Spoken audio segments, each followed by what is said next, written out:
This is my E-Flite RV-7 with the float modification, and I featured this RCR plane on this channel previously. It is a fantastic flying RCR plane without floats, and with floats you have to do some tinkering just to get this one in a good way. So I've certainly done a few modifications which I will talk after the flight, but right now let's go to the lake and just get this one flying. So there's like a thunderstorm just hanging in the air.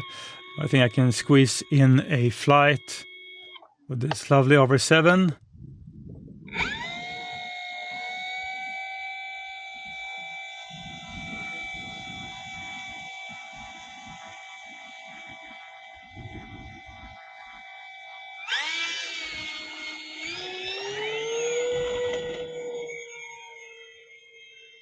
I mean, it just jumps up in the air pretty easy, this RV-7, once you have the right angle of the floats. And just as when you fly this one on wheels, then I think it's a really easy flying RCR plane. You can go around and do aerobatics without really any worries. It flies a little bit like the Trojan T28 1.1 then from E-Flite.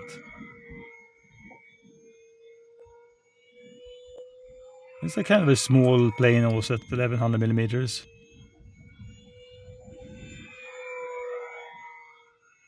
And as with all planes, then I think that when you just put floats on them, they do look more real and just increased mass and appearance in the sky. Time remaining 4 minutes.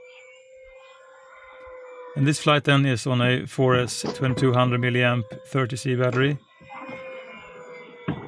which is the battery I usually just fly this RV-7 on. I mean, it does work to fly it on 3S also, but as the floats add a little bit of weight and just to have it balanced, I think a 4S battery is a better choice.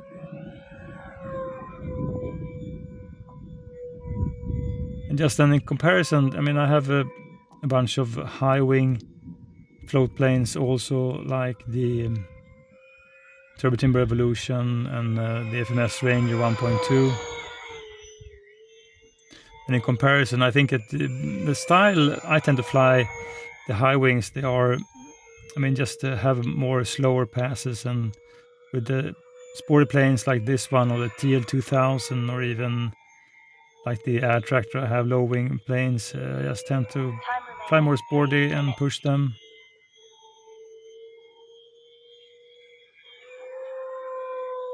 So I do have two copies of this plane. So I have one that I just fly on wheels, and this one I've dedicated to do float flying.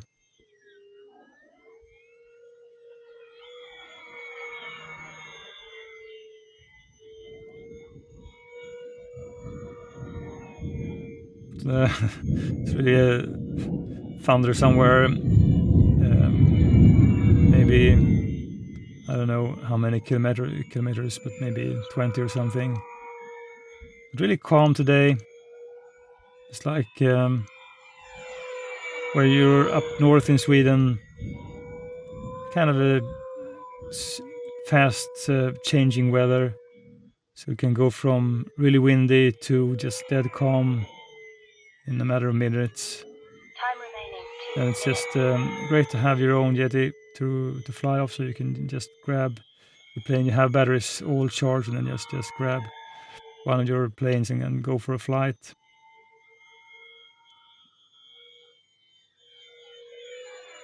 And although you do have a little bit less performance than with floats on this plane, because it's not really designed to do floats, I think the performance is nice. I mean, just keeping speed up, so I'm not sure how this plane then would handle if I would just do really slow kind of aerobatics, but just to not risk anything. I'm just keeping speed up.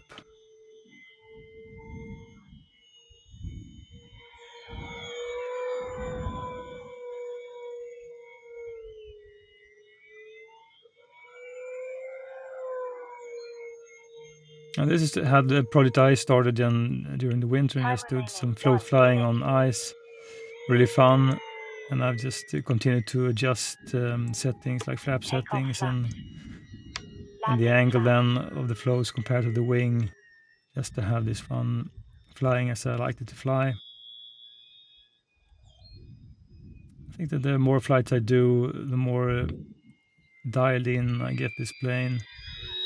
And it's also when you're about to land, I think when you have full flaps engaged, it does 30. become really floaty, so sometimes you just have to press down the nose to get this one down. Otherwise I would just miss like the landing spot. So just pressing down the nose and let it drop.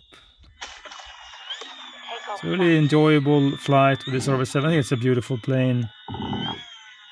One of my favorite low wing planes for sure. Really great appearance also with these FMS floats. All in all, a great plane to fly with the floats. I think this RCR plane flies great once you just work out the quirks. So, I mean, it's not a float RCR plane by default when you purchase this one. And with this FMS float set, then I certainly just have done some modifications. So, as you can see, the front landing gears, these are the stock ones, they are angled forward, and I've tried both backwards and forward.